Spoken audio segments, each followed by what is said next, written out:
vos BD. C'est lourd, mais c'est un beau papier. C'est lourd, je parle du poids. Hein. Oui, mais le papier est un plus très épais, beau. Oui, et on a choisi un papier un peu écru, oui, qui donne un côté plus naturel à l'ensemble. Quand vous comparez cet album-là avec les précédents, on est plus dans la nature. Alors il y a celui-ci, le chalet bleu, et puis le précédent dont on va parler tout à l'heure. Le chalet bleu, c'est celui où vous vous réfugiez pour composer, dessiner, créer, scénariser. Ah oui, tout à fait. En fait, je suis à la fois scénariste et dessinateur. Donc le travail de scénariste est un travail qui se fait sur un court instant. Et le travail de dessinateur est beaucoup plus long. C'est un travail de bénédictin où il faut faire tous les petits traits, dessiner en atelier. Pourquoi j'ai fait ce petit endroit secret en période de dessin, je ne sors pratiquement pas, sauf fin de journée, mais en écriture, c'est un autre métier. Je change de casquette, et là, je sors, et j'ai besoin d'être dehors.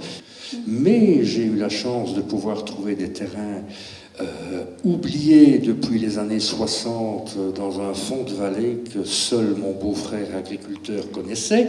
Et qu'on ne connaîtra donc pas. Et qu'on ne connaîtra pas, que j'ai pu acheter et y construire mon petit chalet refuge et aussi y creuser des étangs.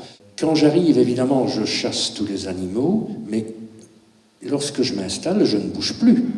Je marche un peu, mais je suis très discret et les animaux reviennent petit à petit et j'ai eu la chance d'avoir des rencontres d'animaux assez extraordinaires sans vraiment les chercher. D'abord, un narrateur. Vos BD, ce ne sont pas des documentaires, hein. Je crois que vous l'avez dit quelque part, et ce sont des narrations entre réalisme, c'est très très réaliste, et imagination, imaginaire, c'est ça? Ah oui, tout à fait. Mais de toute façon, pour faire croire à l'imaginaire, au fantastique, il faut planter un décor très réaliste. Sinon, on ne croit pas au fantastique que vous développez après, et il faut tromper le lecteur et ne pas lui montrer à quel moment on bascule dans le fantastique. Le travail des photographes animaliers est très précieux.